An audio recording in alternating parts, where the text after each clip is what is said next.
Nous vivons à une époque où tout semble incertain. La doctrine qui vacille, les vérités qui se plient au monde, les pasteurs qui parlent, mais ne clarifient pas. Au milieu de ce chaos, le cardinal Gerhard Ludwig Müller élève la voix avec son manifeste de la foi.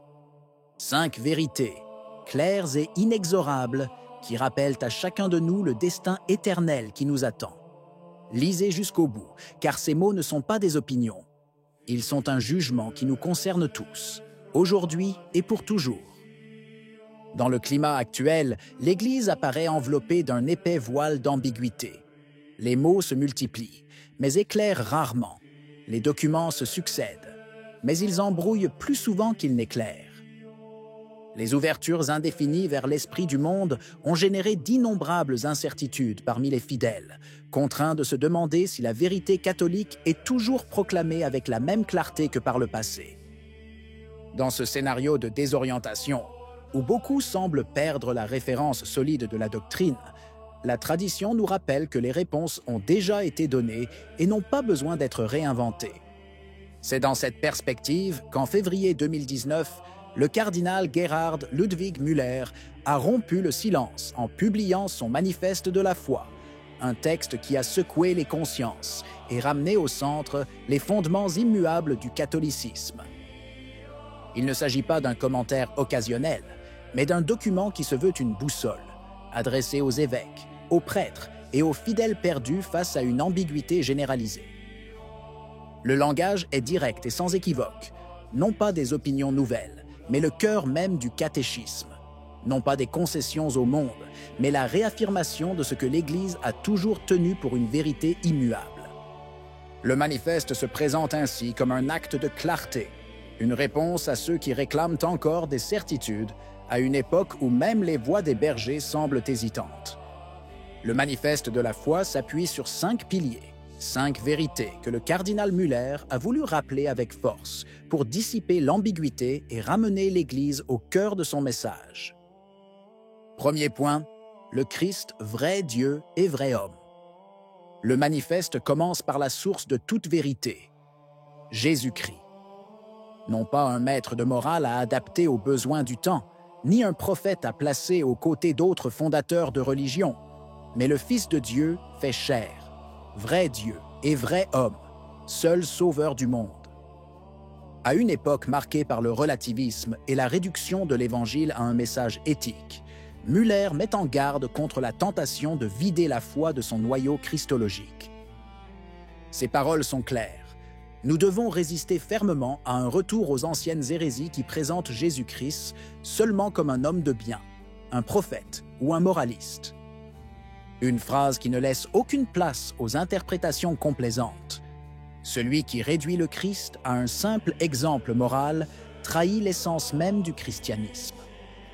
Müller réaffirme que seule la foi au Christ, vrai Dieu et vrai homme, permet d'accéder à la vie éternelle. Il n'existe aucun raccourci, aucun autre chemin. C'est le point de départ, la pierre angulaire qui soutient tout l'édifice de la foi catholique. Deuxième point, l'Église comme instrument de salut. Le deuxième pilier du manifeste concerne l'Église elle-même. Non pas une communauté horizontale, ni une association culturelle façonnée par les modes du temps, mais le corps du Christ, sacrement universel du salut voulu par Dieu et fondé sur la révélation. Müller rejette avec force toute vision sociologique réduisant l'Église à une organisation humaine régie par des critères d'efficacité ou de consensus. Ses propos sont clairs. L'Église n'est pas une association créée par l'homme. Elle est d'origine divine. Elle ne reflète pas elle-même, mais la lumière du Christ.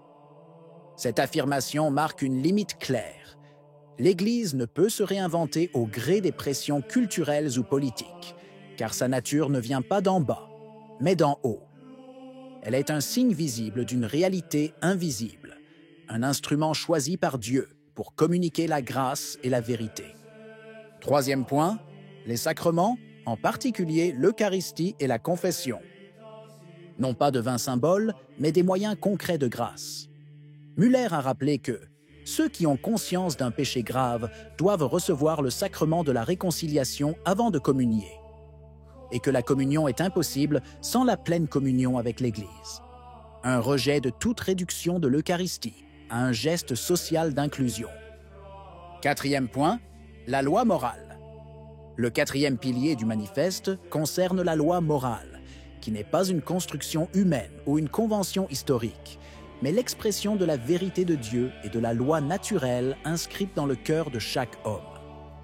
À une époque où tout était relativisé et présenté comme négociable, Müller oppose un refus clair.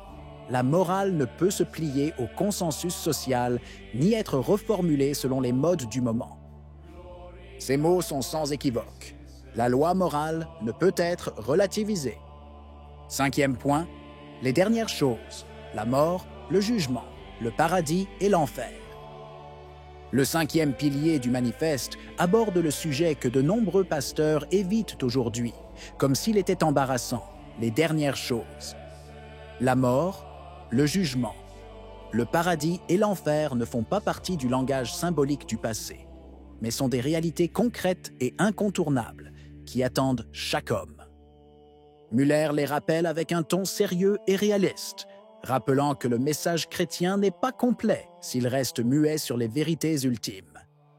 Ces paroles sont fortes. Il existe aussi la terrible possibilité que l'homme reste à jamais opposé à Dieu et se condamne lui-même à jamais. Ce n'est pas une menace, mais une vérité qui jaillit de l'Évangile lui-même. Et il ajoute un avertissement qui ne laisse place à aucune interprétation complaisante. Le silence est la plus grande tromperie. C'est la fraude de l'Antéchrist. Lorsque la prédication cesse de rappeler l'existence de l'enfer ou réduit le jugement à une métaphore, elle ne libère pas les fidèles, mais les expose au risque de la perdition. Avec ce rappel, Müller ramène au centre le sens ultime de la vie chrétienne. Marcher dans le Christ n'est pas une option spirituelle, mais une question de salut éternel. La perspective des choses dernières n'effraie pas, elle est claire. Elle nous rappelle que le destin ultime n'est pas la réalisation de soi dans ce monde, mais la rencontre avec Dieu ou son rejet éternel. Le manifeste de la foi n'est pas passé inaperçu.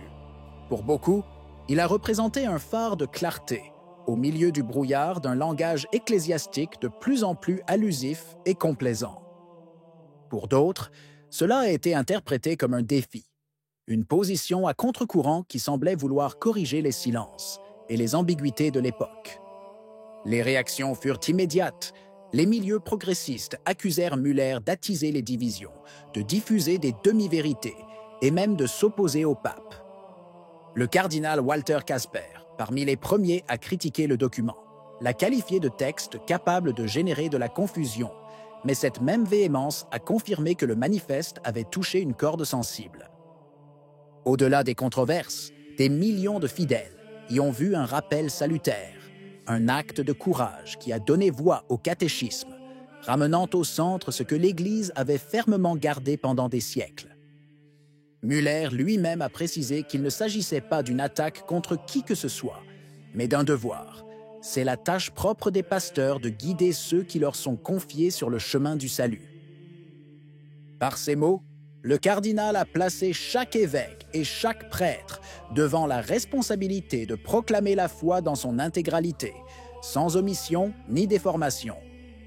Pensez-vous que quelque chose a changé aujourd'hui? Si vous avez aimé la vidéo, laissez un commentaire. Amen. Que Dieu vous bénisse.